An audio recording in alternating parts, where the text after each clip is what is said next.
Modi government women empowerment के लिए 33% reservation का एक बिल लेके आई और वो बिल लोकसभा में फेल हो गया।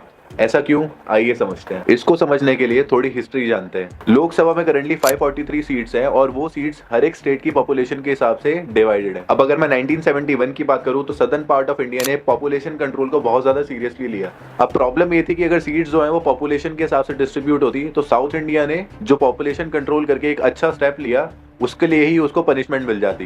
तो 1976 में 42nd कॉन्स्टिट्यूशनल अमेंडमेंट आया जिसमें 1971 के सेंसस को बेस बनाते हुए नंबर ऑफ सीट्स को फ्रीज कर दिया गया। अब इस फ्रीज को 2001 में 84th अमेंडमेंट से और ज्यादा एक्सटेंड कर दिया गया था। मतलब तमिलनाडु, कर्नाटका और केरला की आज भी उतनी ही सीट्स हैं जितनी 50 साल पहले हुआ करती थी। अब बात करते हैं उन 3 बिल्स के बारे में जिसकी वजह से एक्चुअली ये सारा हंगामा हो रहा है। इसमें पहला बिल है कॉन्स्टिट्यूशन 131st अमेंडमेंट बिल, जो कि लोकसभा की करंट 543 सीट्स को बढ़ा के 850 सीट्स करने की बात करता है। जिसमें 815 सीट्स जो होंगी वो स्टेट्स की होंगी और 35 सीट्स जो होंगी वो यूनियन टेरिटरीज की होंगी। दूसरा बिल है डीलिमिटेशन बिल, जिसके बारे में मैं वीडियो में आगे एक्सप्लेन करने वाला हूँ। तीसरा बिल है यूनियन टेरिटरीज अमेंडमेंट बिल। इसमें सबसे बड़े हंगामे की जड़ है नारी शक्ति वंदन अधिनियम, जो कि वुमेन्स के लिए पार्लियामेंट में 33% रिजर्वेशन की बात करता है। अब आगे बढ़ने से पहले ये समझते हैं कि डीलिमिटेशन का मतलब एक्चुअल में होता क्या है। अगर डीलिमिटेशन को एक एग्जाम्पल से समझा जाए तो मान लीजिए एक स्टेट में करंटली 1 लाख की जनता है जिसको एक एमपी रिप्रेजेंट करता है। अब मान लीजिए 10 साल बाद उस स्टेट की पॉपुलेशन जो है वो 5 लाख हो जाती है, तो उसके प्रोपोर्शन में एमपी भी बढ़ने चाहिए,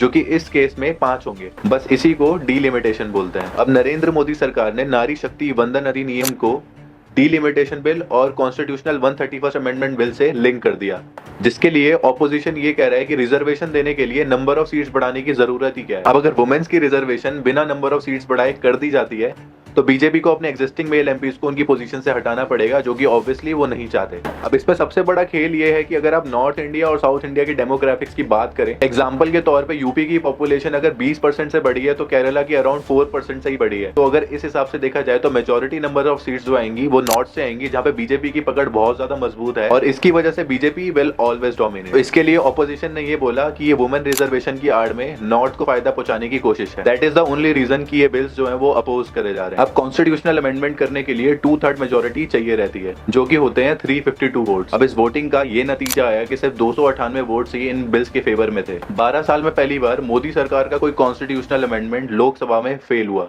अब मेरे हिसाब से ये स्टोरी यहीं खत्म नहीं होती, क्योंकि 2027 में सेंसस आएगा और उसके बाद ये गवर्नमेंट जो है इन बिल्स के रिवाइज वर्जन ला सकती है। अगर आपको ये वीडियो अच्छी लगी और इससे कुछ नया सीखने को मिला तो इस वीडियो को लाइक करो, शेयर करो और इस चैनल को सब्सक्राइब करो। And I will see you in the next one.